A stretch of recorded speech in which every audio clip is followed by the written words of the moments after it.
makonsensya kayo. Maawa kayo sa Pilipino na naghihirap. Maawa kayo at makonsensya kayo. Hindi ko sinasabing lahat kayo dyan ay masama. Alam ko, merong mabubuting puso sa inyo dyan. Merong magagandang ugali sa inyo dyan. So please, ako nakikiusap sa inyo. Tigyan na yan. Supreme Court na yan. Wala tayong magpapala dyan. Wala naman nagagawa si Inday Sara ang masama sa bansa ito. Pati ang tatay niya.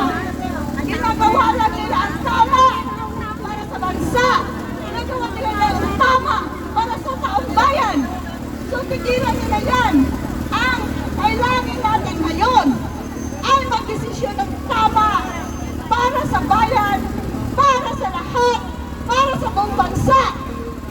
At maging tama ang lahat sa atin at ang ating buhay kahit paano maging maayos. Kahirap-hirap ngayon, kahirap ang hanap buhay. Naghahanap buhay kami ng patas. Pero kayo, ano ang ginagawa nyo? Pagluklok ang tao sa ibang bansa. Pabalikin nyo si Tatay Digong. Huwag na kayo, intindihan na si Trillanes na yan. Si Trillanes na yan. Walang ginawa yan, kundi manira ng kapwa niyang politiko. Binabagsak lamang niya ang Pilipinas. Siya ay isang tao na sinakolo ng balo. Berlin! Sorry, Trillanes. You are such a devil guy. Hindi mo alam kung anong nangyayari sa lahat, sa aming lahat, at sa buong Pilipinas. Ang alam mo lamang ay manira ng kapwa mo politiko dahil hindi mo nakukuha ang gusto mo para sa sarili mo. You're so narcissistic. Huwag tayong maging narcissistic. Dahil kahit mahirap tawag kami dito, nag-iisip din kami para sa kapwa naming tao. So dapat iniisip niyo yan. Tigilan na yung impeachment na yan. Wala na kayo magpapala dyan. Wala. At anong gawin niyo pa? Lumuha man kayo ng dugo. Ano ang gusto niyong laban? Sabihin niyo lamang at ibibigay namin sa inyo yan. Nakakasawa na kayo? Nakakasawa na! Ilang tayo ang dito! Ako ang nagsisilita! Bilang isang ina! Naghahanap buhay ako! Nagpumustos ng kubita! Iniisip ko ang kapwa ko! Paano na lahat kami umaasa na umunlad ang buhay namin lahat? Mabuti pa kayo! Mayaman kayo! Nandira kayo! Maganda ang buhay nyo! What about us here? Standing in front of you! Mag-isip kayo! Matalino kayo! Kami naman hindi dito matatalino, pero nag-iisip kami sa magandang kinabukasan sa mga anak, sa mga apo, at sa huling sandali sa mga generation. If I were you, Supreme Court, ibigay niyo na ang kahilingan ng taong bayan. Huwag na isipin yung sarili niyo dyan! Mayaman kayo eh!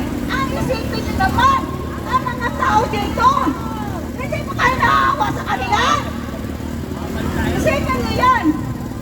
Huwag kayong maging estupido! Hindi naman ako, hindi ko kaya ko nagpunta. Pero, the last chance na maibibigay namin sa inyo, bigyan kayo ng chance. Sabihin nyo lang kung ano ang gusto nyo. Pero hindi kayo ang masusunod. Dahil ang taong bayan, siya may power. Hindi kayo.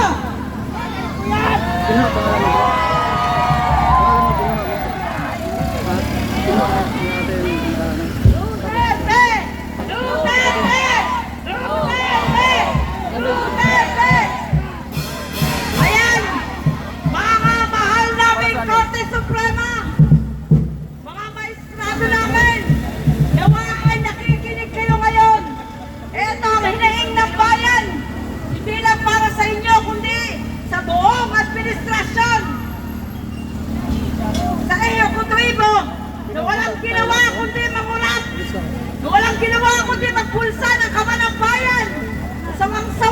Pilipino! Bro! Alvin, Alvin.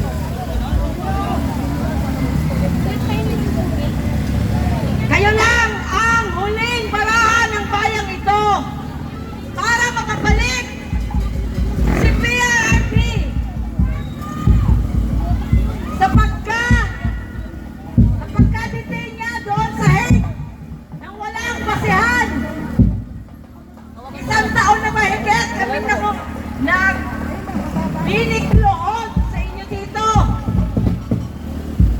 Sumagot na kayo! Ano ba? Ano ba ang totoo? Ano ba ang tama?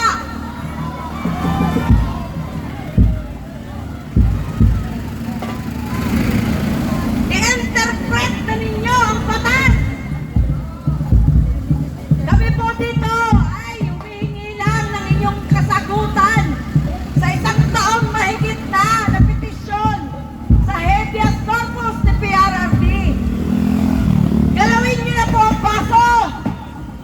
Hirap na ang taong bayan. Lagi kaming nililigaw ng administrasyong ito kung ano-anong drama ang ginagawa para inihis ang totoong problema ng bayan ito. Yan ay kahirapan, pagtaas ng bilihin, korupsyon, at lalong-lalo na ang walang tigil na pamumulitika. Dahil sa takot sila sa susunod na 2028, pag nanalo si BP Sara, lahat sila makukulong, lahat ng buwaya sa Kongreso at Senado. Nawa po'y sumagot na kayo. Dahil kami ay hindi magsasawa araw-arawin namin kayo rito hanggat wala kaming naririnig na kasagutan na tama sa ating saligang batas. Ngayon po, ang susunod naman na magsasalita ay galing sa kabataan na si Kuya Christian.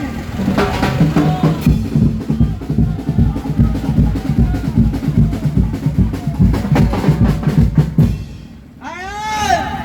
Isang magandang hapon! Di pala, wait lang. Isang magandang tanghali sa taktok ng may isang! Buhay ba na kayo? Sa toong pakinggan nun. Pero ang justice system natin, buhay pa ba? Tama kayo dyan, buhay pa ang justice system natin? Kung matatandaan natin, ang ICC ay last resort ng isang bansang pabagsakan justice system. Pero tayo ay may constitutional rights, judicial rights, at persecution rights.